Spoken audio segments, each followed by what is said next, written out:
Ideias liberais trazidas e promovidas pelo Iluminismo, assim como a Revolução Francesa e a Era Napoleônica, iriam iniciar um novo período na história europeia.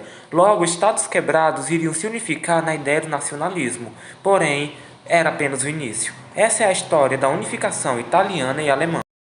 Oi, eu sou o Júnior. Como é que vocês estão, galera? Hoje eu vou falar um pouco da unificação da Itália e da Alemanha. Eu sei que quando eu falo de Itália, a primeira coisa que vem na cabeça de vocês é aquela pizza do fim de semana. E quando eu falo de Alemanha, vem duas coisas. Vem tanto o 7-1, que eu sei que muitos de vocês sofreram, também sofri, Tia Estael também sofreu no 7-1, mas alguns com certeza lembram de um certo bigodinho que fez muito barulho na Segunda Guerra Mundial. Mas, para falar antes daquele bigodinho, eu vou falar do primeiro grande bigodinho alemão, que daqui a pouco vocês vão entender. Mas vamos lá. Unificação da Itália e da Alemanha. Pessoal, antes de eu falar sobre essa unificação, eu tenho que explicar um pouquinho como é que estava a Europa depois da Revolução Francesa e posteriormente a Era Napoleônica. O antigo regime, como vocês lembraram, era muito autoritário e basicamente centralizado na imagem do rei e não havia tanta liberdade.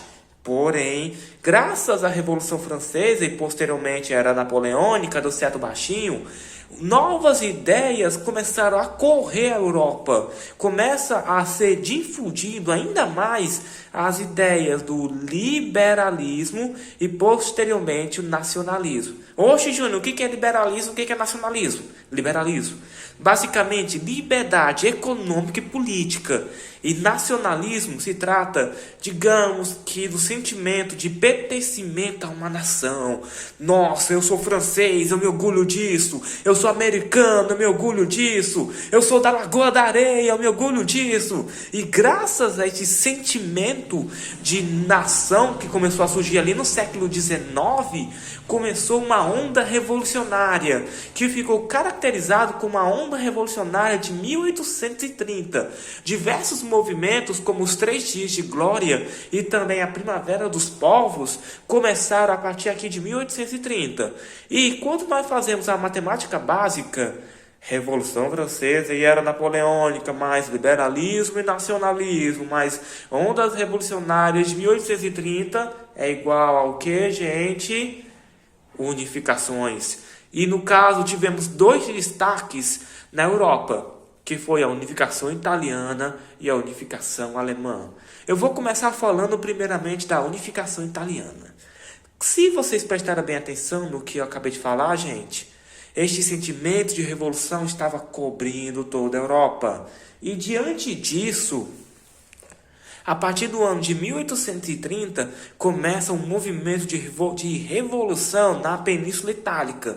Basicamente, eles queriam unificar todos aqueles estados papais para fazer uma única nação. Eu vou deixar aqui uma imagem para que vocês possam ver como que a Itália era quebrada ali no século XIX. Porém, pós 1830, começam esses movimentos, mas muitos deles são basicamente barrados pelo Império Austro-Húngaro, que tinha uma forte força ali durante o século XVIII e XIX na Península Itálica. Mas a partir de 1848, novas revoltas começam a ganhar força na Península Itálica.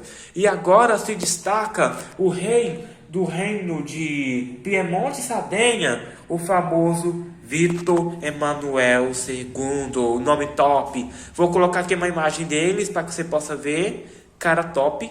Posteriormente, ele começa a retomar os movimentos de unificação da Península Itálica e também se destaca 2 pontos. O primeiro é que ele nomeou o conde Camilo de Cavour, que nome bonito, para junto dele no processo de unificação. Mas eu destaquei principalmente a presença do casal Garibaldi, gente. Pessoal, eu sei que muitos estão rindo, mas deixa eu explicar. Casal Garibaldi. Para quem estudou um pouco de história do Brasil, sabe que no Brasil teve um movimento chamado Revolução Farroupilha, ou então Guerra dos Farrapos. Os grandes líderes dessa revolução foi o casal Garibaldi, Anita e Giuseppe Garibaldi. E posteriormente, após a revolta ser controlada no Brasil, eles partem para a Itália, se juntam ao projeto de unificação de Vítor Emanuel e começam a lutar pela unificação italiana. Ou seja, eles causaram um barraco no Brasil e foram causar um barraco lá na Itália. Top! Mas, graças a esses movimentos, diversas cidades e estados, a exemplo de Veneza, Milão, começaram a cair diante de Vítor Emanuel. E a grande conquista final ocorreu no ano de 1870, quando a capital Roma, que era dominada quase que 100% pela Igreja Católica, foi totalmente derrotada e se tornou a capital do que se tornou o Reino da Itália, e com seu primeiro rei, Vítor Emanuel II. Top, gente! Mas agora vamos falar da Alemanha. Pessoal, a Alemanha, para quem não sabe, eu coloquei o nome Alemanha para poder ficar mais fácil. Mas naquele período do século XIX, a Alemanha era quebrada em diversos estados menores. A exemplo do mais famoso estado, que estaria aqui em destaque, que era a Prússia. Porém, esses estados eles faziam parte de uma pequena confederação chamada Confederação Germânica, que era dominada mais uma vez pelo Império Austro, ou seja, pela Áustria. Eu vou até destacar aqui a Áustria para vocês poderem ver o tanto que ela tinha poder nessa época antes das unificações. Pois bem, a Áustria, ela controlava totalmente o comércio e muita parte da política da região germânicas. Diante